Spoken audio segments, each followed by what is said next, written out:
안녕하세요, 송지향입니다. 요즘 겨울이 코앞에 온 듯 부쩍 추워졌는데요. 그래서 오늘은 겨울철에 일어날 수 있는 안전사고에 대해 알아보기 위해 소방관님을 모셨습니다. 안녕하세요. 네, 안녕하세요. 조치원 소방서 소방교 오동양이라고 합니다. 우리 친구들한테 쉽게 벌어질 수 있는 안전사고들이 많이 있는데요. 오늘 안전한 TV에서 준비하신 영상이 있다고 하는데 함께 보시면서 설명해 보겠습니다. 어이구. 저러면 뭐 잡고 싶어. 아이고. 머리. 진짜 아플 것 같아. 아이고. 영상을 지금 함께 봤는데 네. 위험한 상황이 굉장히 많았어요. 그렇습니다. 이런 상황은 보통 어디서 많이 발생이 되나요? 네, 얼은 땅이죠. 겨울철에는 눈이나 비가 내려도 날씨가 춥기 때문에 금방 땅이 얼게 됩니다. 바닥이 얼게 되면 미끄러져 넘어지는 낙상사고가 많이 늘어나게 되는데요. 어떻게 예방할 수 있는지 혹시 아시나요? 아까 영상에서 봤는데 주머니에 손 넣고 가시는 분이 있더라고요. 네. 주머니에서 손 빼기? 네, 기본적으로는 주머니에서 손을 빼고 걷기, 그리고 보폭을 줄여서 종종 걸음으로 걸어야 합니다. 그리고 또 외출 전에는 구두나 슬리퍼보다는 운동화나 등산화 같은 안 미끄러지는 신발을 신는 것이 안전한데요. 또 요새 중요한 것이 스마트폰을 보면서 걷는 분들이 많은데 스마트폰을 보면서 걷게 되면 넘어져도 크게 다칠 위험이 있기 때문에 절대 보지 않고 천천히 걸어가야 합니다. 특별히 잘 어는 곳이 있을까요?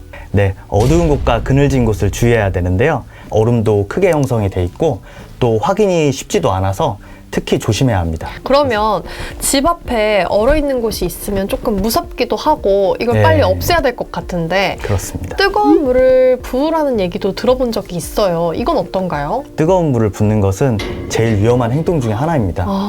왜죠? 얼음이 훨씬 빨리 얼게 되기 때문입니다. 뜨거운 물은 가지고 있는 에너지가 많아 영하에서는 에너지를 훨씬 빨리 방출하기 때문에 찬물보다 빨리 얼기 때문이죠. 그러면 이럴 때는 어떻게 대처하는 게 좋을까요? 모래나 염화칼슘을 뿌리는 것이 좋습니다. 넘어지는 게 어쩔 수 없다면 덜 다치는 방법 뭐 이런 거 있을까요? 앞으로 넘어진다면 손목보다는 무릎을 먼저 바닥에 대는 것이 손목 골절을 예방할 수 있습니다.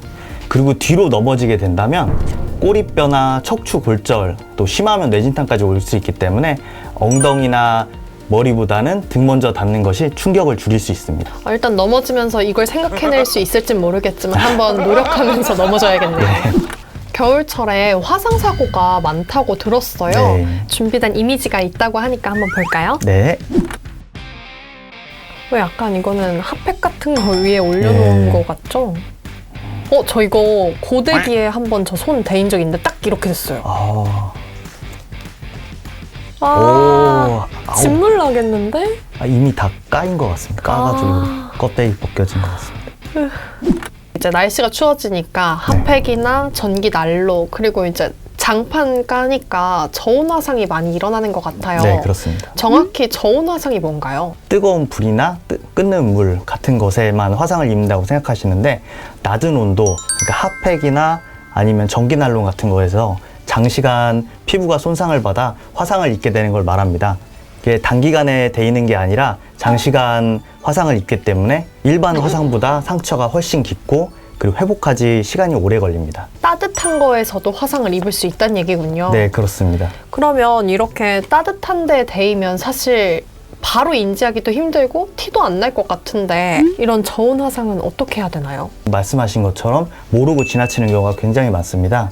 일반적으로 저온 화상에 걸리게 되면 피부가 붉어지고 간지럽거나 이제 색소 침착이 되거나 그걸 방치하게 되면 통증이 생기기도 하고 물집이 올라오기도 합니다. 또 심할 경우에는 피부 괴사까지 일어날 수 있습니다. 알았을 때 대처하는 방법은 어떻게 되나요? 네, 저온 화상 대처하는 방법은 일반 화상과 크게 다르지 않습니다. 일단 찬물에 열기를 빼고 그 화상 정도에 따라 진료를 받는 것이 중요합니다. 물집 같은 경우에는 세균 감염의 우려가 있기 때문에 절대 집에서 터뜨려서는 안 됩니다. 예방하는 방법을 알아두면 더 좋을 것 같아요. 네, 맞습니다. 일반적으로 저온 화상은 전기 장판에서 많이 생깁니다. 사용하실 때 얇은 이불이나 담요를 깔고 사용하시는 게 중요하고 절대 피부가 직접적으로 접촉하게 사용해서는 안 됩니다. 또 전기 난로 같은 경우에도 마찬가지로 너무 가까이에서 사용하지 않는 것이 중요합니다. 그럼 핫팩 같은 경우에는 어떻게 사용하는 게 좋을까요? 붙이는 핫팩 같은 경우에는 피부와 직접 접촉해서 사용하면 안 되고요. 얇은 옷이라도 중간에 하나 두고 그 위에 붙여서 사용하시는 게 좋고, 일반적인 그냥 들고 다니는 핫팩 같은 경우에는 저희 너무 장시간 한 30분 이상 사용하지 않는 것이 좋습니다. 사실 겨울철에는 동상을 빼놓을 수가 없잖아요. 그래서 그렇습니다. 동상에 대한 자료가 준비되어 있다고 하니까 한번 볼까요? 네.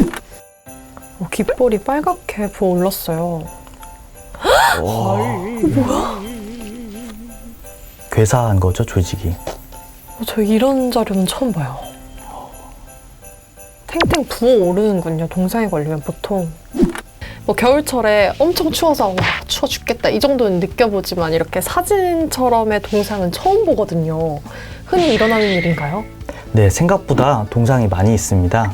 특히 겨울철에는 스키나 썰매를 타는 야외 활동이 많아지고, 학생들 같은 경우에는 눈이 내리게 되면 눈싸움을 하고 눈사람을 만드는데, 그런 활동을 할 때 동상이 걸리기도 합니다. 근데 저는 학생일 때 눈사람 만들 때 손이 빨개진 적은 있는데 저 정도까지는 아니었거든요. 네. 좀 많은 시간 해야 동상이 걸리는 거겠죠? 혈액순환이 잘 안 돼서 걸리는 거기 때문에 개인 차이가 좀 큽니다. 아, 제가 건강한 거군요. 네. 그러면 동상에 걸렸을 때 또 막 비비거나 긁거나 하면 안 된다고 들었어요. 이럴 땐 어떻게 해야 되나요?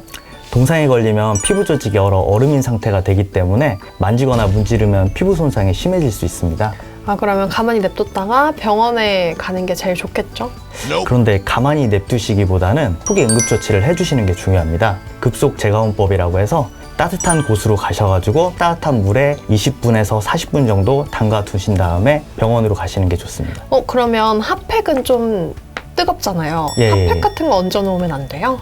네, 동상에 걸렸을 때는 피부에 감각이 없기 때문에 직접적으로 불을 쬐거나 핫팩이나 뜨거운 물체에 바로 대게 되면 피부 손상이 심해질 수가 있습니다. 따뜻한 물에 손을 식혔다가 병원에 가는 게 제일 좋은 방법이군요.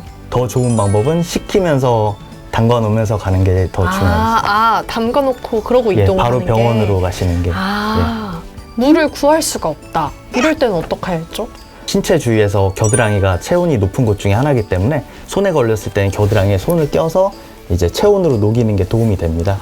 그럼 물이 없을 때는 겨드랑이에 껴라. 네, 그렇습니다. 잘 끼고 다닐게요.